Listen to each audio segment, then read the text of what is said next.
Hey there, math students. We are doing today the box technique for figuring out the area of a triangle. First YouTube channel, when I lecture in class, I usually try and keep it to about 10 minutes or less. So for the YouTube videos, and this being my first one, I'll try and keep it to 5 or less. Let's see, I know writing down a little impersonal, I was going to try and film myself, but I figured that'd be too painful for everybody involved. So if you want to know who's talking, I'll do a quick self-portrait over here. My name is Scott Forbes, Mr. Forbes. Teach a little math and science here. And today we're doing a little bit on how to figure out this area of a triangle when it's not exactly lined up with the X or the Y axis. So what we did in class today is we snuck in a little bit of learning doing the good old coordinate plane. And remember, in a coordinate plane you always have the X being the horizontal axis and the Y being the vertical axis. And when you've got these two axes and they give you, when I say they, I mean the people who make the textbooks, give you a triangle, say hanging out here in the third quadrant. Very often in this chapter we'll see something like, hey, get the area of this triangle, please. Now, as we remember, and it's been sort of drilled into us this chapter and previously, area of a triangle is equal to 1/2 the base multiplied by the height. If we're checking out the area as 1/2 base times height, very, very often when it's laid out like this for us on a coordinate plane, we can just count. We check out the units that are given to us. Now this chapter is big on just calling them units. It's easier sometimes if you think of them as being centimeters or inches or squares or miles. But essentially, if it's laid out horizontal across the parallel with the x-axis, you're just simply counting across for the base. So we'll call this the base, the way this is oriented. And we simply count. Now I'll just stick with the units because that's what our particular chapter is doing. But 1, 2, 3, 4, 5. So if we go over to our area formula, mixing my capitals and small and lowercase there, we have 1/2 times 5 units. Now this is a linear measure, but we're going to be multiplying two linear measures, say these are centimeters, to find out the area of this triangle.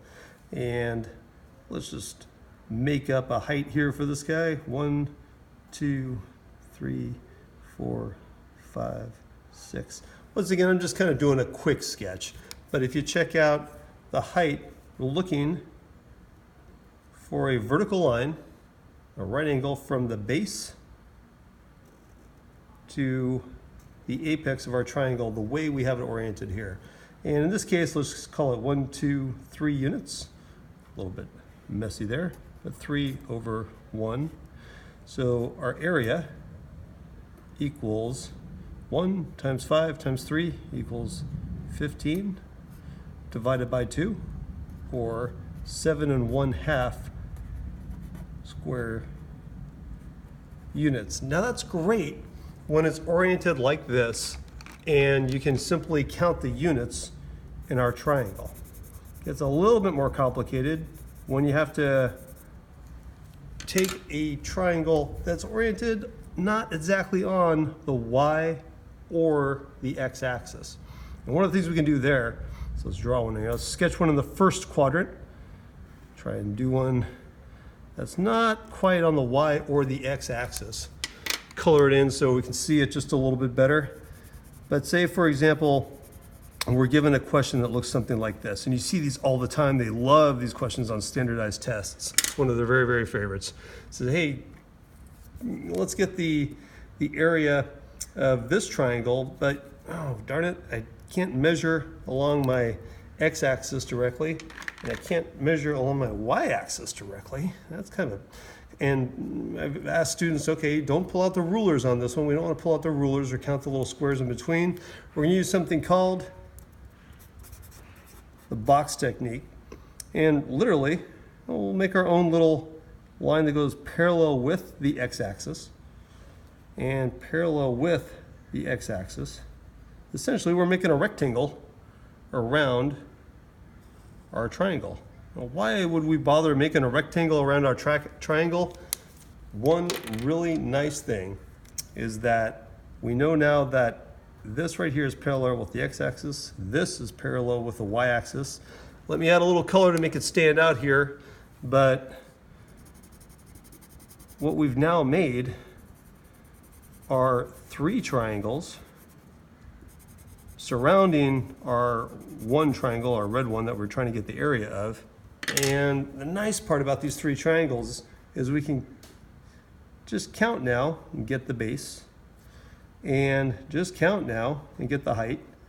And if you're looking at our triangles, and I won't go and calculate each and every one of these, because what we're looking at is a rectangle or a square. We know that the area of the square is length multiplied by width. Let's call this length and this width. Once I do just a little simple multiplication by getting the area and get the area of our rectangle or square, I say, hey, I've got the length times width equals the area of the rectangle. Well, wait a second. If I know the area of this rectangle, that means if I just subtract 1, 2, 3, if I just subtract the area of these 3 triangles which I've just created,